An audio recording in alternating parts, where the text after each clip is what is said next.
নারীকে নির্যাতন করে আসলে পার পাওয়া যায়, ধর্ষণ করে আসলে পার পাওয়া যায়। এই যে স্বরাষ্ট্র উপদেষ্টা, সে যে আসলে একটা ব্যর্থ স্বরাষ্ট্র উপদেষ্টা। গত কয়েকদিনের যদি একটা পরিসংখ্যান আমি দেখি, তাহলে একটা দিনে মানে 24 ঘন্টার মধ্যে এখানে 17টা ধর্ষণ হয়েছে, 17টা নারী নির্যাতন হয়েছে। তাহলে আপনারা দেখছেন যে একটা 4 বছরের শিশু, সে শহীদ মিনারে ফুল দিবে বলে শহীদ বেদিতে যাচ্ছিল এবং তাকে ধরে কিন্তু ধর্ষণ করা হয়েছে। এবং রাজশাহীগামী যে বাস, সেই বাসে আমরা দেখলাম যে যাত্রীদেরকে আটকে রেখে এখানে একজন নারীকে কিভাবে গণধর্ষণ করা হয়।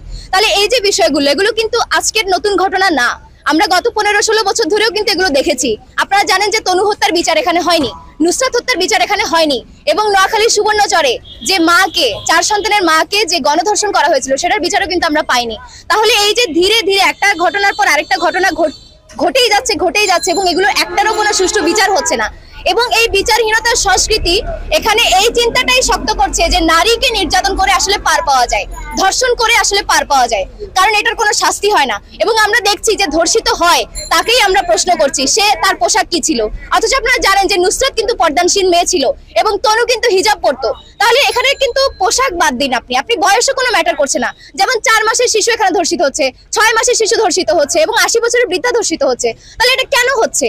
এটা হচ্ছে এখানে যে পুঁজিবাদী যে ব্যবস্থা এবং নারীদেরকে যে ভোগ্যপণ্য হিসেবে এখানে উপস্থাপন করা হচ্ছে, সেই কারণে কিন্তু নারীদের প্রতি আমাদের যে দৃষ্টিভঙ্গি, এই পুরুষতান্ত্রিক দৃষ্টিভঙ্গির কারণে এখানে নারীর প্রতি আমরা মানে হাটে বাজারে ঘরে বাইরে হাসপাতালে অফিস আদালতে সব জায়গায় আমরা দেখি যে নারীকে কিভাবে ছোট করা যায়, নারীকে কিভাবে হ্যারাস করা যায় এবং এটা করে যে দিব্যি পার পাওয়া যায়।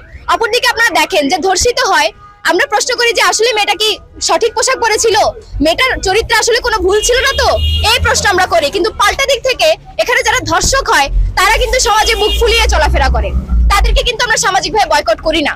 ফলে এই যে এই সিস্টেম এখানে 16-17 বছরের একটা ছেলেকেও ধর্ষক বানিয়ে ফেলে। তাহলে আমি ধর্ষককে তো ধর্ষকের বিচার তো আমি চাইছি, সেই সাথে এই যে ধর্ষক বানানোর যে সিস্টেম এবং নারীদেরকে এখানে এইভাবে প্রদর্শন করার যে সিস্টেম, বিচারহীনতার যে সংস্কৃতি, এই সংস্কৃতির বিরুদ্ধে আমরা আজকে যে আন্দোলনটা করেছি, এই আন্দোলনটা কিন্তু এই দাবিগুলো নিয়ে আমরা বলছি যে সারা দেশে যে চলমান ধর্ষণ হচ্ছে, এই ধর্ষণের সুষ্ঠু বিচার করতে হবে, প্রত্যেককেই তদন্তের আওতায় আনতে হবে এবং সর্বোচ্চ যে শাস্তি এটা নিশ্চিত করতে হবে। এবং এটার সাথে যারা যারা যুক্ত, এই যে স্বরাষ্ট্র উপদেষ্টা, সে যে আসলে একটা ব্যর্থ স্বরাষ্ট্র উপদেষ্টা এবং তার হচ্ছে মানে এখানে পুলিশ বাহিনী বা আইনি যে ব্যবস্থা সেটা যে আসলে সে কার্যকরীভাবে এখানে ব্যবহার করতে পারছে না, এই ব্যর্থ প্রশাসনকে আমরা প্রশ্ন করতে চাই এবং তাদেরকে আমরা অবিলম্বে বলতে চাই যে তারা যদি এই ব্যাপারগুলো সুষ্ঠুভাবে না করতে পারে তাহলে তারা যেন তাদের পথ থেকে সরে পড়ে।